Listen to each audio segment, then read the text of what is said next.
বাবা হিসেবে আমি সবসময় চাই যে আমার সন্তানদের আব্রাহাম গেছে, তাকে একটা সুন্দর মেমোরি দেওয়ার চেষ্টা করেছি।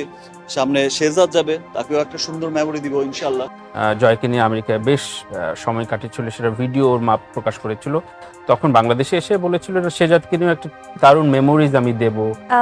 এটা তো আসলে আমিও দেখতে পাইনি। শেষমেশ নিজের সন্তানের কাছে দেওয়া সেই প্রতিশ্রুতি ভঙ্গ করলেন সাকিব খান। ব্যক্তি স্বার্থে নিজের সন্তানদেরও ব্যবহার করছেন সাকিব খান।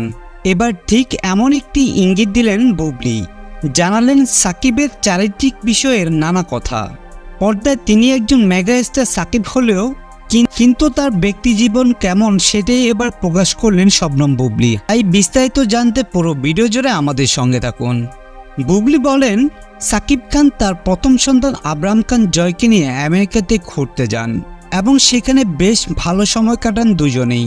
আমেরিকা থেকে ফিরে এসে তিনি সংবাদ সম্মেলনে বলেছিলেন তিনি তার দ্বিতীয় সন্তান শেহজাদ খান বীরকেও সেমভাবে সময় দিবেন এবং আমেরিকা কিংবা অন্যান্য কোনো দেশে তাকে নিয়ে ঘুরতে যাবেন। কিন্তু সাকিব খান তার কথা রাখতে পারেনি এবং কথা রাখেনি।